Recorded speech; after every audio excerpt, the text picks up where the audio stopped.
کہ کوئی خدا ہی نہیں.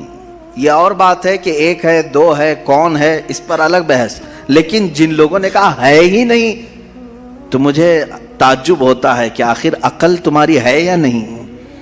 عقل سے اگر سوچو گے تو پھر تمہیں مجبوراً کسی نتیجے پر جانا ہوگا. امام اعظم ابو حنیفہ رضی اللہ تعالیٰ عنہ دہریوں کے لیے کھلی تلوار تھے. دہریہ کس کو کہتے ہیں؟ جو خدا کا ہی انکار کرتا ہے، یعنی کوئی نہیں ہے، نہ بھگوان ہے، نہ خدا ہے، کوئی چیز ہے ہی نہیں، ہم خود سے چل رہے ہیں.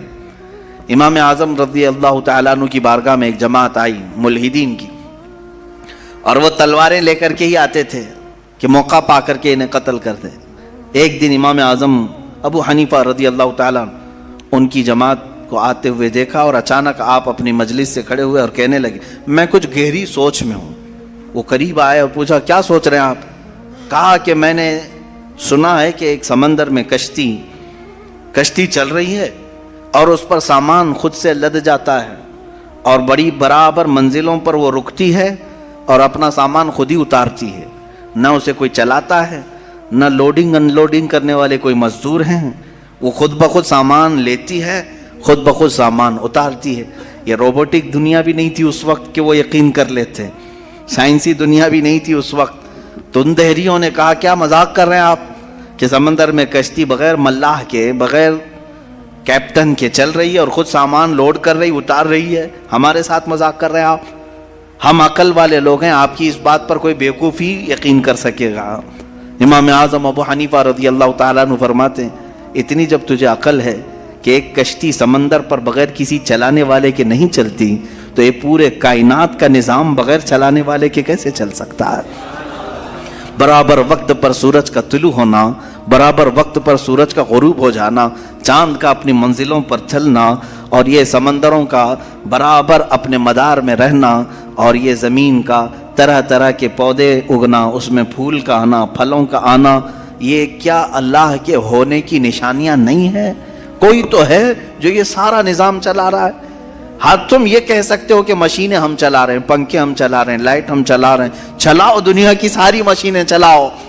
لیکن میں اگر ایک فیلڈ میں آؤں، ان دہریوں سے پوچھتا ہوں. امام شافعی رحمۃ اللہ علیہ نے کیا جواب دیا؟ میں چاروں اماموں کی بات بتا دیتا ہوں. چاروں اماموں نے رب ذوالجلال کے وجود کے متعلق کیا کیا کہا ہے. امام مالک نے تو یوں فرمایا، آپ سے پوچھا گیا کہ خدا ہے، انہوں نے کہا ہاں. کیا دلیل کیا ہے؟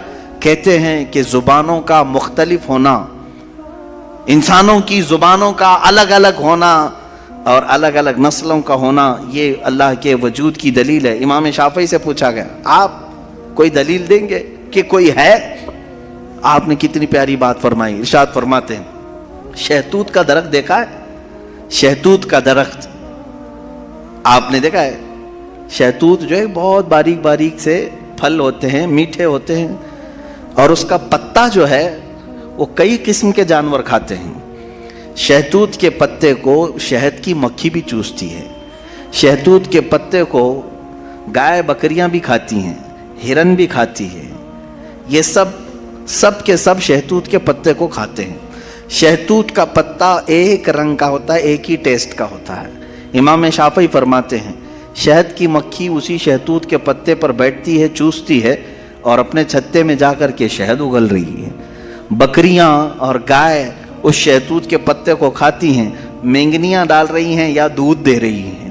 اسی شہتوت کے پتے کو ہرن کھاتی ہے.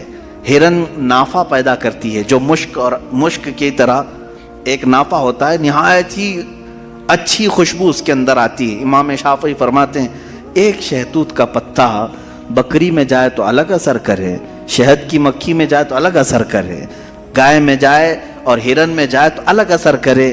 آخر ایک شہتوت کے پتے سے نافع، دودھ اور شہد بناتا کون ہے؟ بناتا کون ہے؟ اسی میں امام شافعی فرماتے ہیں ہم روٹی کا ایک ٹکڑا کھاتے ہیں، روٹی کا ایک ٹکڑا کھاتے ہیں، اندر جسم میں یہ روٹی جانے کے بعد آپ سب کو معلوم ہے اس میں سے کچھ حصہ گوشت بنتا ہے، کچھ حصہ خون بنتا ہے، کچھ حصہ پیپ بنتا ہے، کچھ حصہ منی بنتا ہے، باقی کا بچا ہوا فضلہ پخانہ بن کر نکل جاتا ہے. ایک روٹی گیہوں کی کھاؤ، جو کی کھاؤ، جوار کی کھاؤ، روٹی ایک ہی طرح کی ہے. اور اس سے گوشت کون بناتا ہے، خون کون بناتا ہے، اور پیپ کون بناتا ہے, منی کون بناتا ہے, سب کی الگ الگ قسمیں ہیں. امام شافعی فرماتے ہیں تمہاری ہزاروں مشینیں ایک طرف, لیکن اندر جو نظام چلاتا ہے وہ کوئی تو ایک ہے, کوئی تو ہے. تمہیں ماننا ہوگا. میں دہریوں کے متعلق کہہ رہا ہوں, جو ملحدین ایتھیسٹ ہیں, جن کا کہنا ہے کہ کوئی ہے ہی نہیں, کوئی خدا ہی نہیں, تو ان سے میں کہتا ہوں کوئی بتاؤ تو صحیح, آخر یہ چلا کون رہا ہے, یہ کون چلا رہا ہے, ہمارے جسم کے اندر کا نظام کون چلا رہا ہے. اور قرآن نے انہی کی طرف بار بار اشاروں میں بتایا ہے, آیات میں, کہ کیا تم دودھ کو نہیں دیکھتے, دودھ کہاں سے پیدا ہوتا ہے. کہ اللہ تعالیٰ فرماتا ہے کہ ہم نے دودھ کو گائے کے خون اور اس کے گوبر کے بیچ میں سے پیدا کیا ہے. اس کا فضلہ گائے کا گوبر ہے پیٹ کے اندر, اور اس کا خون بھی ہے, خون نہایت ہی سرخ, گوبر نہایت ہی الگ رنگ کا, اور اس کے بیچ سے صاف و شفاف دودھ کا نکلنا. دودھ آتا ہے, نہ کبھی اس میں گوبر کی بو آئی, نہ کبھی خون کا رنگ آیا. قرآن کہتا ہے آخر یہ کون ہے جو اس طرح صاف ستھری غذا نکالتا ہے تمہارے لیے. کیا شہد کی مکھی کو نہیں دیکھتے؟ قرآن کہتا ہے جب وہ ڈنک مارتی ہے تو اس کے زہر کا کوئی علاج نہیں ملتا.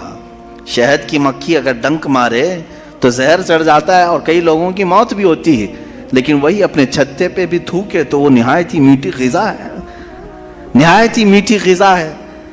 شہد کی مکھی اپنا رس چھتے پر ڈالے تو وہ دنیا کی سب سے اچھی غذا, وہی اگر کسی کو ڈنک مارے تو سب سے برا زہر ہے. اعلیٰ حضرت رضی اللہ تعالیٰ عنہ نے اپنے آپ کو یوں فرمایا ہے کہ میں وہ شہد کی مکھی ہوں جس کی مٹھاس کا بھی جواب نہیں, جس کے ڈنک کا بھی جواب نہیں. یہ تو ضمناً میں نے بات عرض کی. خدا قدیر و جبار کے وجود پر میرے عزیزو ایک دو نہیں لاکھوں مثالیں